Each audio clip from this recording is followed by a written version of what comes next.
News 7 தமிழின் என் தமிழ்நாடு செய்தி தொகுப்பினை வழங்குவதற்காக ஸ்ரீ வித்யா கந்தசாமி.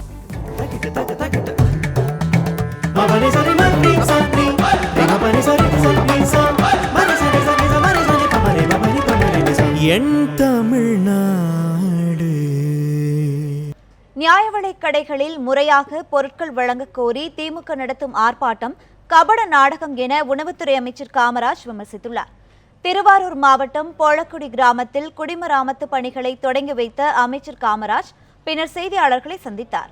அப்போது அத்தியாவசிய பொருட்களுக்கு தமிழக அரசு டெண்டர் கோரியதை அறிந்து திமுக போராட்டத்தை அறிவித்ததாக குற்றம் சாட்டினார். இருப்பினும் திமுக நடத்திய ஆர்ப்பாட்டத்திற்கு பொதுமக்கள் ஆதரவளிக்கவில்லை என காமராஜ் கூறினார். மக்களுக்கான சேவையை அதிமுக அரசு தடையின்றி தொடர்ந்து செய்யும் என்றும் அமைச்சர் காமராஜ் தெரிவித்தார். மு.க. ஸ்டாலின் அவர்கள் அறிவிக்கிறார்கள் 13ஆம் தேதி ஒரு போராட்டம் என்று. 2ஆம் தேதி நாங்கள் அறிவித்து விட்டோம். 10ஆம் தேதி டெண்டர் என தெரியும். 10ஆம் தேதி டெண்டர் விடப்பட்டால் 10, 11, 12, 14 இந்த தேதிகளுக்குள்ளாக எல்லா கடைகளுக்கும் வந்து சேர்ந்துவிடும், எல்லா வீடுகளுக்கும் பருப்பும் பாமாயிலும் சென்றுவிடும் என்பதை தெரிந்து கொண்டு தாங்கள் போராட்டம் நடத்தியதால் தான் இன்றைக்கு பருப்பும் பாமாயிலும் உங்களுக்கு வந்து சேர்ந்திருக்கிறது என்று சொல்லலாம் என்கிற நாடகத்தை ஆடுவதற்காக இந்த போராட்டத்தை நடத்தியிருக்கிறார்கள். மக்கள் நிச்சயமாக ஒருவர் கூட ஆதரவு கொடுக்கவில்லை. மதுரையில் எய்ம்ஸ் மருத்துவமனை அமைக்க வேண்டும் என எய்ம்ஸ் மருத்துவமனைக்கான மக்கள் இயக்கத்தினர் கோரிக்கை விடுத்துள்ளனர். மதுரையில் செய்தியாளர்களை சந்தித்த எய்ம்ஸ் மருத்துவமனைக்கான மக்கள் இயக்கத்தினர் மதுரையில் அமைய வேண்டிய எய்ம்ஸ் மருத்துவமனையை முதலமைச்சர் எடப்பாடி பழனிசாமி தஞ்சை மாவட்டத்திற்கு கொண்டு செல்வதாக வெளியான செய்தி அதிர்ச்சியை ஏற்படுத்துவதாக தெரிவித்துள்ளனர். மதுரையில் எய்ம்ஸ் மருத்துவமனை அமைத்தால் சுமார் 2,60,00,000 மக்கள் பயனடைவார்கள் என்றும் இதனை வலியுறுத்தி வரும் 15ஆம் தேதி அறவழி போராட்டத்தில் ஈடுபட உள்ளதாகவும் அவர்கள் தெரிவித்தனர். டெல்லியில் அவங்க ஒரு ரேட்டிங் போடுறாங்க 5 இதில் மதுரை டாப்பில் இருக்குது. ஏன்னா இடம் 200 ஏக்கர் இருக்குது. ஒரு இது இல்லை, அது தரிசு நிலம் தான், அதனால் கொடுக்கலாம்ன்றாப்புல நினைக்கும் போது தான் இப்போ இருக்கிற சிஎம் எடப்பாடி அவர் பழனிசாமி தஞ்சாவூரில் செங்கிப்பட்டியில் அமையணும்ன்றாப்புல சொல்கிறாரு. உங்களுக்கு தெரியும், தஞ்சாவூர்லேருந்து இன்றைக்கி ஜிப்மர் போனாலும் ஒரு 2 மணி நேரத்தில் அந்த ஹைவேலேயே போனால் போயிடலாம். ஆனால் இன்றைக்கி ஒரு நாகர்கோயிலில் இருந்தோ இல்லைன்னா ஒரு தூத்துக்குடியில் இருந்தோ திருநெல்வேலியில் இருந்தோ இன்றைக்கி ஒரு ஜிப்மர் போகணும்னா 6 மணி நேரம் 7 மணி நேரம் ஆகுது. அதனால தான் நாங்கள் இந்த எய்ம்ஸ் மீண்டும் மதுரைக்கே வரணும். பெப்சி, கோக் உள்ளிட்ட குளிர்பான ஆலைகள் தாமிரபரணியிலிருந்து தண்ணீர் எடுப்பதை ரத்து செய்ய கோரி நெல்லை மாவட்ட ஆட்சியர் அலுவலகம் முன்பு ஆர்ப்பாட்டம் நடைபெற்றது. இந்த போராட்டத்தில் சமூக ஆர்வலர்கள், பல்வேறு இயக்கத்தினர் உட்பட ஏராளமான பொதுமக்கள் கலந்து கொண்டனர். குளிர்பான ஆலைகளுக்கு தாமிரபரணியில் தண்ணீர் எடுக்க அனுமதி அளித்திருப்பதன் மூலம் பொதுமக்களுக்கு குடிநீர் விநியோகம் பாதிக்கப்படும் என போராட்டத்தில் கலந்து கொண்டவர்கள் தெரிவித்தனர். தாமிரபரணியை மீட்கும் வரை தொடர் போராட்டங்கள் நடைபெறும் எனவும் அவர்கள் தெரிவித்தனர். மேலும் பல்வேறு இயக்கங்களை சேர்ந்தவர்கள் தாமிரபரணியை மீட்க கோரி மாவட்ட ஆட்சியரிடம் மனு அளித்தனர். இன்றைக்கு நெல்லை மாவட்டம் ஒரு மிகப்பெரிய குடிநீர் பஞ்சத்தை நோக்கி போயிட்டு இருக்கிறது. நான் நெல்லை மாவட்டம் மட்டுமல்ல, தாமிரபரணி ஆறானது ஒரு பாரம்பரியமானது, தொன்மையானது. இன்றைக்கு ஒரு 6 மாவட்ட மக்களுக்கு குடிநீர் ஆதாரத்தை வழங்கி கொண்டிருக்கிற தாமிரபரணி ஆற்றை, தாமிரபரணி தண்ணீரை கொள்ளை போவதை நெல்லையில் உள்ள, அது குறிப்பாக குடியிருப்போர் நலச்சங்கம் எங்களுடைய கூட்டமைப்பு ஒருபோதும் அனுமதிக்காது அப்படிங்கிற நாங்கள் தெரிவிச்சுக்கிறோம். பன்னாட்டு குளிர்பான நிறுவனங்களுக்கு தண்ணீர் கொடுப்பது தடுக்கப்பட வேண்டும். மீண்டும் அந்த மதுரை கிளையினுடைய உயர்நீதிமன்ற தீர்ப்பு திருத்தப்படுகின்ற விதமாக தமிழக அரசு சரியான கணக்கெடுத்து உபரி நீர் என்று சொல்லப்படுகிற இது விவசாயத்திற்கும் மக்கள் குடிநலனுக்கும் பல்வேறு மனித வள பாணிகளுக்கும் பயன்பட வேண்டும் என்பதற்காக அந்த தமிழக அரசு உடனடியாக மறுபரிசீலனை செய்து அதற்கு விவசாயிகளுக்கும் குடிநீர் பெறுவதற்கான மக்களுக்கும் நல்லுதவி செய்ய வேண்டும். ஈரோட்டில் பிறந்து 1 மாதமே ஆன பச்சிளம் குழந்தையை 2 லட்சம் ரூபாய்க்கு விற்பனை செய்ய முயன்ற சம்பவத்தில் தம்பதி உட்பட 4 பேரை போலீசார் கைது செய்தனர். கருங்கல்பாளையத்தில் இந்திரா நகர் சாலையில் 1 மாத ஆண் குழந்தையை வைத்து கும்பல் ஒன்று பேரம் பேசுவதாக போலீசாருக்கு தகவல் கிடைத்தது. இதையடுத்து அங்கு சென்ற போலீசார் குழந்தையை மீட்டதுடன் 4 பேரை சுற்றி வளைத்தனர். விசாரணையில் குழந்தையை 2 லட்சம் ரூபாய்க்கு விற்க முயன்றது தெரியவந்தது. தொடர்ந்து நடத்திய விசாரணையில் மீட்கப்பட்ட குழந்தை சேலம் சீலநாயக்கன்பட்டியை சேர்ந்த பாலகிருஷ்ணன், ரேஷ்மா தம்பதியின் 4வது குழந்தை என்பது கண்டுபிடிக்கப்பட்டது. கடச்சநல்லூரை சேர்ந்த யுவராஜ், அவரது மனைவி கோமதி ஆகியோர் 25,000 ரூபாயை பாலகிருஷ்ணனிடம் கொடுத்து குழந்தையை பெற்றதும் விசாரணையில் அம்பலமானது. இதைத் தொடர்ந்து யுவராஜ், கோமதி உட்பட 4 பேரையும் கைது செய்து போலீசார் விசாரணை நடத்தி வருகின்றனர். திருச்செந்தூர் அருகே கஞ்சா விற்பனை செய்த கணவன் மனைவியை கைது செய்த போலீசார் அவர்கள் வைத்திருந்த கஞ்சாவையும் பறிமுதல் செய்தனர். திருச்செந்தூர் தாலுகா காவல் நிலைய ஆய்வாளர் ஆடிவேல் தலைமையிலான போலீசார் திருச்செந்தூர் மார்க்கெட் பகுதியில் ரோந்து பணியில் ஈடுபட்டிருந்தனர். அப்போது ஜீவா நகரை சேர்ந்த ராஜ் மற்றும் அவரது மனைவி கண்ணம்மாள் ஆகியோர் மார்க்கெட் பகுதியில் கஞ்சா பொட்டலங்களை விற்பனை செய்து வந்தது தெரியவந்தது. உடனடியாக அவர்களை கைது செய்த போலீசார் அவர்கள் வைத்திருந்த 1 கிலோ 100 கிராம் எடையுள்ள கஞ்சாவையும் 2,500 ரூபாயையும் பறிமுதல் செய்தனர். சேலம் உருக்காலையை தனியார் மயமாக்கும் மத்திய அரசின் நடவடிக்கையை கண்டித்து உருக்காலை தொழிலாளர்கள் தங்கள் குடும்பத்தினரோடு மாவட்ட ஆட்சியர் அலுவலகம் முன் உண்ணாவிரத போராட்டத்தில் ஈடுபட்டனர். சேலம் உருக்காலை பாதுகாப்பு கூட்டமைப்பு சார்பில் நடைபெற்ற இந்த போராட்டத்தில் பங்கேற்றவர்கள் மத்திய அரசிற்கு எதிராக முழக்கங்களை எழுப்பினர்.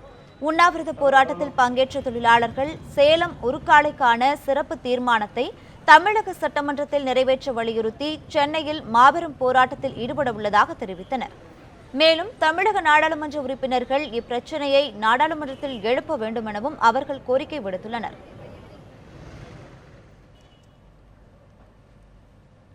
நியூஸ் 7 தமிழ் செய்தி எதிரொலியால் கோவை அன்னூர் திருவள்ளூர் காலனி பகுதியில் பள்ளி குழந்தைகளுக்காக பேருந்து வசதி ஏற்படுத்தி தர நடவடிக்கை எடுப்பதாக அதிகாரிகள் உறுதியளித்துள்ளனர். கோவை மாவட்டம் அன்னூர் திருவள்ளூர் காலனி பகுதியைச் சேர்ந்த பள்ளி குழந்தைகள் பேருந்து வசதி இல்லாததால் தினமும் 3 கிலோமீட்டர் தூரம் நடந்து அச்சம்பாளையம் மற்றும் கெம்மக்கநாயக்கன் பாளையம் பகுதியில் உள்ள பள்ளிகளுக்கு செல்கின்றனர். இந்த அவல நிலையை நியூஸ் 7 தமிழ் தொலைக்காட்சி தீர்வு பாலம் நிகழ்ச்சியில் ஒளிபரப்பியது. இதையடுத்து மாவட்ட ஆட்சியர் உத்தரவின்படி குறைதீர் கூட்டத்தில் பங்கேற்க போக்குவரத்து துறை அதிகாரிகள் அன்னூர் திருவள்ளூர் காலனியில் பள்ளி குழந்தைகளின் வசதிக்காக ஓரிரு நாளில் பேருந்து சேவை ஏற்படுத்தி தரப்படும் என உறுதியளித்தனர்.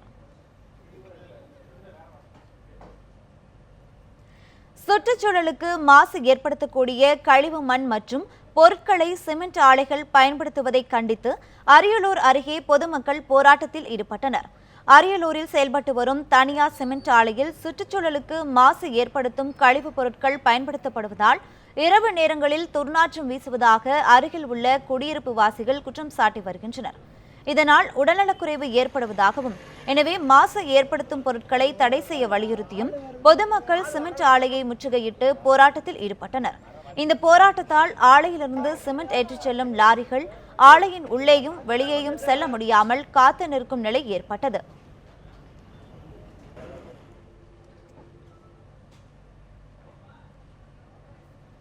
விசைத்தறி தொழிலில் நிலவும் பிரச்சினைக்கு தீர்வு காண வலியுறுத்தி திருப்பூர் மற்றும் கோவை மாவட்ட விசைத்தறி தொழிலாளர்கள் நடத்தி வரும் வேலைநிறுத்த போராட்டம் இன்று 15வது நாளை எட்டியுள்ளது. கடந்த 2 ஆண்டுகளாக பஞ்சு விலை நிலையாக இல்லாததால் விசைத்தறியில் உற்பத்தியாகும் காடா துணிக்கு கட்டுப்படியான விலை கிடைப்பதில்லை என கூறப்படுகிறது. கழிவு பஞ்சுகளை ஏற்றுமதி செய்ய மத்திய அரசு அனுமதிப்பதே நூல் விலை உயர்விற்கு காரணம் என விசைத்தறி தொழிலாளர்கள் குற்றம் சாட்டியுள்ளனர். இதற்கிடையே நூல் விலை உயர்வை கட்டுக்குள் வைக்க வலியுறுத்தி மார்ச் 1ஆம் தேதி முதல் விசைத்தறி தொழிலாளர்கள் காலவரையற்ற போராட்டத்தில் ஈடுபட்டு வருகின்றனர். இந்நிலையில் இப்போராட்டம் இன்று 15வது நாளை எட்டியுள்ளது. இந்த போராட்டத்தால் 400 கோடி ரூபாய் இழப்பு ஏற்பட்டுள்ளதாகவும் 5 லட்சத்திற்கும் மேற்பட்ட தொழிலாளர்கள் வேலை இழந்துள்ளதாகவும் தகவல்கள் தெரிவிக்கின்றன. நெல்லை மாவட்டம் அம்பாசமுத்திரம் அருகே தோட்டத்திற்குள் புகுந்த காட்டு யானைகள் ஏராளமான தென்னை மரங்களை நாசப்படுத்தியுள்ளதால் விவசாயிகள் கவலை அடைந்துள்ளனர். பாபநாசம் அருகே உள்ள டானா பகுதியை சேர்ந்தவர் சுப்பிரமணியன்.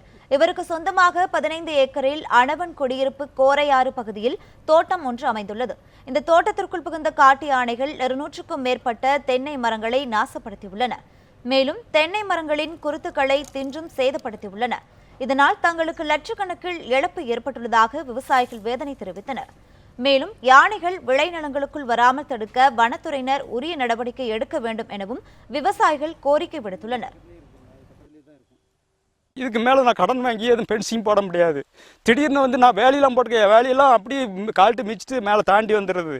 அதனால இது கவர்மெண்ட் எனக்கு நல்ல முறையில் நஷ்டீடு வாங்கி தரணும். எனக்கு இதுதான் வச்சுதான் என்னுடைய வாழ்க்கை இருக்கு.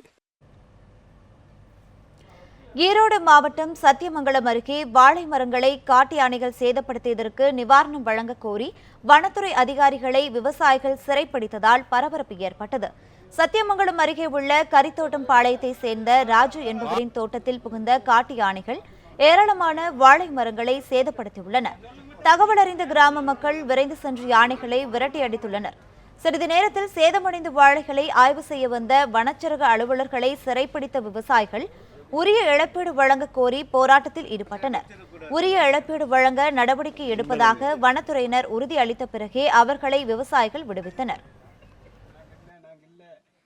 எங்களுக்கு உடனடியாக நிவாரணம் வழங்கணும். கிட்டத்தட்ட பார்த்தீங்கன்னா இன்னொரு ரேட்டில் கிலோ வந்து 35-40 ரூபாய்க்கு விற்றுட்ருக்கு. இப்போ இங்கே வந்து தண்ணி பிரச்சனையும் ஏகப்பட்ட பிரச்சனை. இப்போ இதே தோட்டத்தில் 4-5 போர் போட்டிருக்காங்க. அந்த போரும் எல்லாம் ஃபெயிலியரு. இப்போ எங்கே என்ன பண்ணுறதுங்கிறது நம்மளுக்கு வந்து தெரில. எங்களுக்கு வனத்துறை வந்து சரியான ஒரு தகவலை கொடுத்து எங்களுக்கு நிவாரணத்தை உடனடியாக வழங்கினா மட்டும் எங்கள் விவசாயிக போராட்டம் இனிமேலும் வந்து வலுப்படுத்துவோம்னு சொல்லி இங்கே அடுத்த வாரத்தில் ஒரு ஆலோசனை கூட்டம் ஒன்று போட்டிருக்கோம். அது முடிஞ்சோடனே கண்டிப்பாக டிஎஃப் ஆஃபீஸை முற்றுகை போராட்டமாக மாற்ற போகிறோம். இலங்கை கடற்படையால் சுட்டுக் கொல்லப்பட்ட தங்கச்சிமடம் மீனவர் பிரிட்ஜோவின் உடல் இன்னும் சற்று நேரத்தில் நல்லடக்கம் செய்யப்படுகிறது. கடந்த வாரம் இந்திய கடல் எல்லையில் மீன்பிடித்துக் கொண்டிருந்த தமிழக மீனவர்கள் மீது இலங்கை கடற்படை துப்பாக்கிச்சூடு நடத்தியதில் தங்கச்சிமடம் மீனவர் பிரிட்ஜோ உயிரிழந்தார். இதனையடுத்து பிரிட்ஜோவின் உடல் ராமேஸ்வரம் அரசு மருத்துவமனைக்கு கொண்டுவரப்பட்டது. இந்நிலையில் இலங்கை கடற்படையின் தாக்குதலை கண்டித்து ராமேஸ்வரம் மீனவர்கள் தொடர் போராட்டத்தில் ஈடுபட்டு வருகின்றனர். பின்னர் மீனவர்களுடன் அமைச்சர்கள் நிர்மலா சீதாராமன், பொன் ராதாகிருஷ்ணன் உள்ளிட்டோர் பேச்சுவார்த்தை நடத்தியதை அடுத்து பிரிட்ஜோவின் உடலை அடக்கம் செய்வதற்கு ஒப்புதல் அளித்தனர். இதனையடுத்து ராமேஸ்வரம் மருத்துவமனையிலிருந்து பிரிட்ஜோவின் உடல் அவரது சொந்த ஊருக்கு கொண்டு செல்லப்பட்டது. அங்கு பொதுமக்கள் கண்ணீர் அஞ்சலி செலுத்தினர். இதனைத் தொடர்ந்து அவரது உடல் ஊர்வலமாக எடுத்துச் செல்லப்பட்டு இன்னும் சற்று நேரத்தில் நல்லடக்கம் செய்யப்பட இருக்கிறது. திருநெல்வேலி மாவட்டத்தில் குடிநீர் உள்ளிட்ட அடிப்படை பிரச்சினைகளை தீர்க்க கோரி காளிக்குடங்கள் மற்றும் டியூப்லைட் மாலை அணிந்து பொதுமக்கள் நூதன போராட்டத்தில் ஈடுபட்டனர். மானூர் ஒன்றியத்திற்குட்பட்ட தாளையூத்து, உத்திரன்கோட்டை உள்ளிட்ட பகுதிகளில் மானூர் கூட்டு குடிநீர் திட்டம் மூலம் குடிநீர் வழங்கப்படுகிறது. கடந்த 4 மாதங்களாக முறையாக குடிநீர் வழங்கப்படாததாலும் தெருவிளக்கு வசதி செய்து தராததாலும் அப்பகுதி மக்கள் பாதிக்கப்பட்டனர். இதுகுறித்து அதிகாரிகளிடம் தெரிவித்தும் நடவடிக்கை எடுக்காததால் தங்கள் கோரிக்கைகளை வலியுறுத்தி பொதுமக்கள் காளிக்குடங்களுடனும் டியூப்லைட் மாலை அணிந்தும் ஆட்சியர் அலுவலகத்தில் மனு அளித்தனர். குடிப்பதற்கு தண்ணி 5 மாதம் ஆகிவிட்டது. தெருவிளக்கு இருந்து 5 மாதம் ஆகிவிட்டது. இதனால் வழிப்பறி, நகைப்பறிப்பு சம்பவம், பெண்களிடம் வழிப்பறி கொள்ளை போன்ற பல சம்பவங்கள் நடந்து உள்ளன.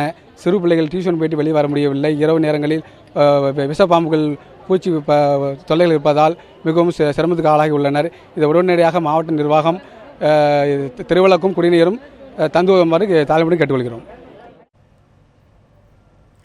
சென்னை அருகே அடுக்குமாடி குடியிருப்பு ஒன்றின் மொட்டை மாடியில் அடையாளம் தெரியாத இளைஞர் வெட்டுக்காயங்களுடன் உயிரிழந்து கிடந்தது பரபரப்பை ஏற்படுத்தியுள்ளது.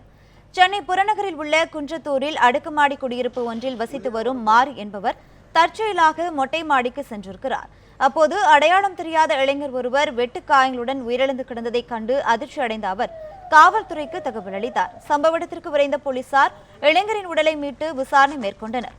குடியிருப்பின் அருகே கேட்பாரற்று நின்ற ஆட்டோவை சோதனையிட்ட போலீசார் அது பல்லாவரத்தை சேர்ந்த ஆட்டோ என்பதை கண்டறிந்தனர். உயிரிழந்து கிடந்த இளைஞர் எவ்வாறு அங்கு வந்தார் என்பது பற்றியும் அந்த ஆட்டோ யாருக்கு சொந்தமானது என்பது குறித்தும் போலீசார் விசாரணை செய்து வருகின்றனர்.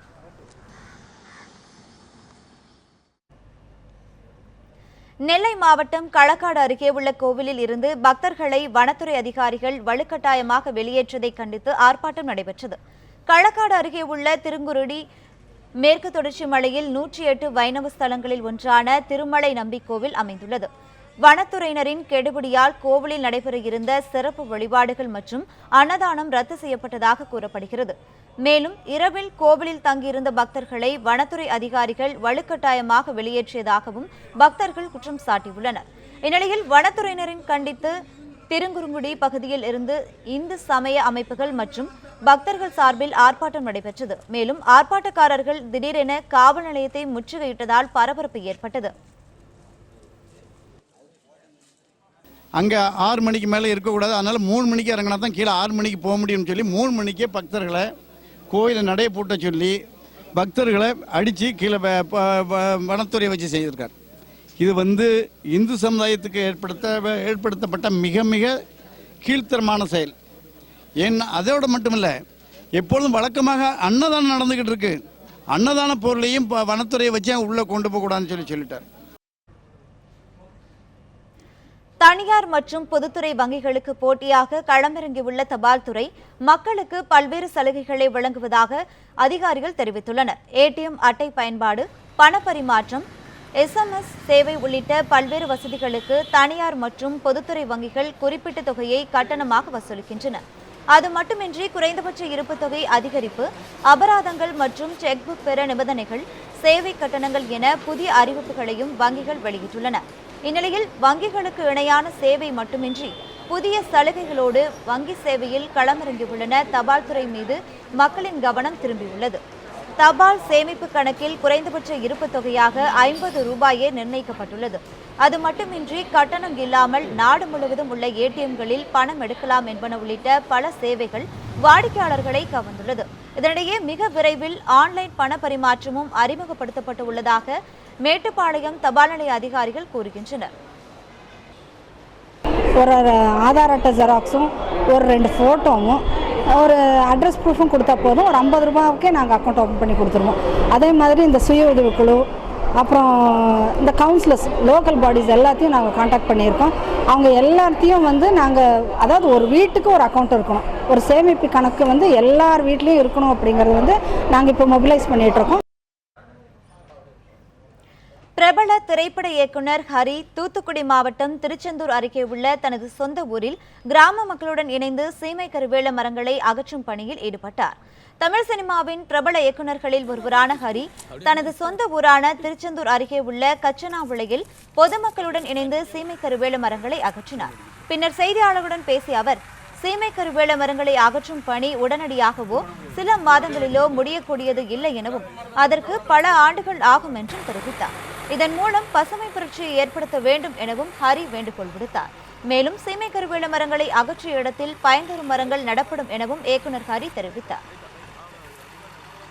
பஞ்சாயத்து கூட சேர்ந்து எல்லாரும் சேர்ந்து பக்கத்து ஊரில் இளைஞர்கள் எல்லாரும் சேர்ந்து இங்கே இமிடியேட்டாக இந்த உடையை எப்படியாவது எடுத்துடணும். இது உடனே எடுக்கவும் முடியாது. இது உடனே ஒருத்தர் நினச்சாலோ இல்லை கொஞ்சம் பேர் நினச்சா முடியாது. எல்லாரும் சேர்ந்து நினைக்கணும்.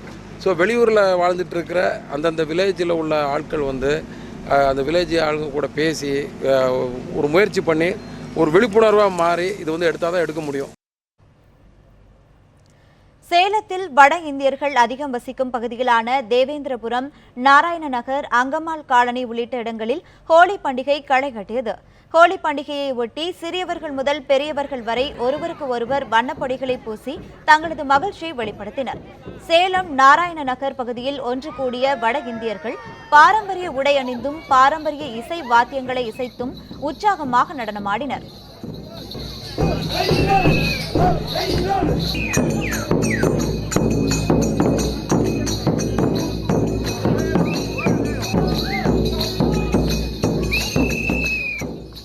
இதனிடையே ஹோலி பண்டிகையை ஒட்டி இனிப்புகளை வழங்கியும் ஒருவருக்கொருவர் அன்பை பரிமாறிக்கொண்டனர். மேலும் பெண்கள் பாரம்பரிய பாடல்களை பாடியும் கும்மி அடித்தும் ஹோலியை கொண்டாடினர்.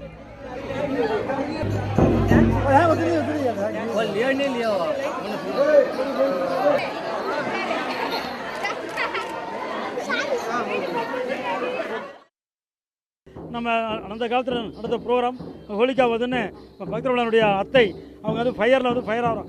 அந்த ஃபயரையே தாண்டி நாராயணான்னு சொல்லி கொண்டாடி அந்த ஹோலிகா வதுவே அவங்களே ஃபயரில் போயிடுறாங்க. அதை வச்சு ஹோலிகான்னு சொல்லி நம்ம இந்தியா பூரா இருக்கிற ராஜஸ்தானியர்கள் கொண்டாடுகிறார்கள். இது சிறப்பாகவும் சந்தோஷமாகவும் கொண்டாடுகிறார்கள். புகார் மீது நடவடிக்கை எடுக்காத காவல்துறையை கண்டித்து ஈரோடு மாவட்ட ஆட்சியர் அலுவலகத்தில் தீக்குளிக்க முயன்ற பெண்ணால் பரபரப்பு ஏற்பட்டது. ஈரோடு ஜீவானந்தம் சாலை மரப்பாலம் பகுதியை சேர்ந்தவர் விஜயலட்சுமி. பூ வியாபாரியான இவர் முன்னாள் கவுன்சிலர் ஜாஃபர் சாதிக் உள்ளிட்ட 4 பேர் தம்மை தாக்கியதாக சமீபத்தில் போலீசில் புகார் அளித்தார். ஆனால் போலீசார் எந்தவித நடவடிக்கையும் எடுக்கவில்லை என கூறப்படுகிறது. இந்நிலையில் ஈரோடு மாவட்ட ஆட்சியர் அலுவலக வளாகத்தில் விஜயலட்சுமி மண்ணெண்ணெய் ஊற்றி தீக்குளிக்க முயன்றார். இதை கண்ட போலீசார் விஜயலட்சுமியை தடுத்து அதிகாரிகளுடன் மனு கொடுக்க அழைத்துச் சென்றனர். மதுரையில் +2 மாணவரை கொலை செய்த மர்ம நபர்களை போலீசார் தேடி வருகின்றனர். மதுரை மகால் 7வது தெருவை சேர்ந்தவர் குமரேஷ் பாபு. இவரது மகன் நாகராஜ் தனியார் பள்ளியில் +2 படித்து வந்தார். நேற்று இரவு தெற்கு வாசல் பகுதி வழியாக சென்று கொண்டிருந்த நாகராஜை மர்ம நபர்கள் கத்தியால் குத்தி கொலை செய்தனர். மேலும் அவரது செல்போனையும் பறித்துச் சென்றனர். இச்சம்பவம் குறித்து வழக்கு பதிவு செய்த போலீசார் விசாரணை நடத்தி வருகின்றனர்.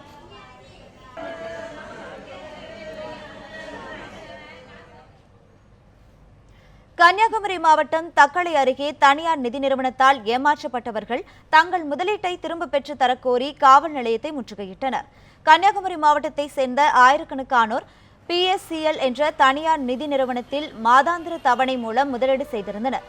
இந்நிலையில் அந்த நிறுவனம் மோசடியில் ஈடுபடுவதாக கூறி மத்திய அரசு முடக்கியது. இதற்கிடையே பாதிக்கப்பட்ட முதலீட்டாளர்களுக்கான கூட்டம் அழகிய மண்டபம் பகுதியில் நடைபெறுவதாக தகவல் வெளியானது. அப்போது கூட்டத்தில் பேச வந்த டெல்லியை சேர்ந்த நபரை முதலீட்டாளர்கள் சுற்றி வளைத்தனர். பின்னர் தங்கள் பணத்தை மீட்டு தரக் கோரி தக்கலை காவல் நிலையத்தையும் அவர்கள் முற்றுகையிட்டனர்.